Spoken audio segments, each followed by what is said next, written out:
අවසාන හා වඩාත්ම විනාශකාරී වසංගතය වූයේ කුළුඳුලාගේ මරණය. පාරාවෝගේ පුත්‍රයා සිට පහත්ම සේවකයාගේ කුළුඳුලා දක්වා ඊජිප්තුවේ සිටින සෑම කුළුඳුල් දරුවෙකුටම පහර දෙන බවට දෙවියන් වහන්සේ මෝසෙස්ට අනතුරු ඇඟවිය.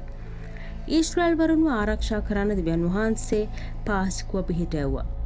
සෑම ඊශ්‍රායල් නිවසක්ම කැලල් නැති බැටළු පැටවකු පූජා කර උගේ ලේ වලින් ඔවුන්ගේ උළුවස්ස සලකුණු කළ යුතු විය. මෙම ලකුණ නිසා ඔවුන්ගේ කුළුඳුල් දරුවා මරණයෙන් ගලවා ස්වාමින් වහන්සේ ඔවුන්ගේ නිවෙස් හරහා ගමන් කිරීමට හේතු වනු ඇත. ඔබ සිටින නිවෙස්වල ලේ ඔබට සලකුණක් වන අතර මෙම රුධිරය දකින විට මම ඔබ පසු කර යන්නෙමි.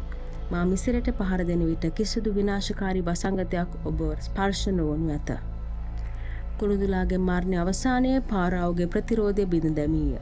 ඔහු රාත්‍රියේදී මෝසෙස් සහ ආරෝන්ව කැඳවා වහාම ඊශ්‍රායල් වරුන් සමග ඊජිප්තුවෙන් පිටව යන ලෙස ඉල්ලා සිටියේය.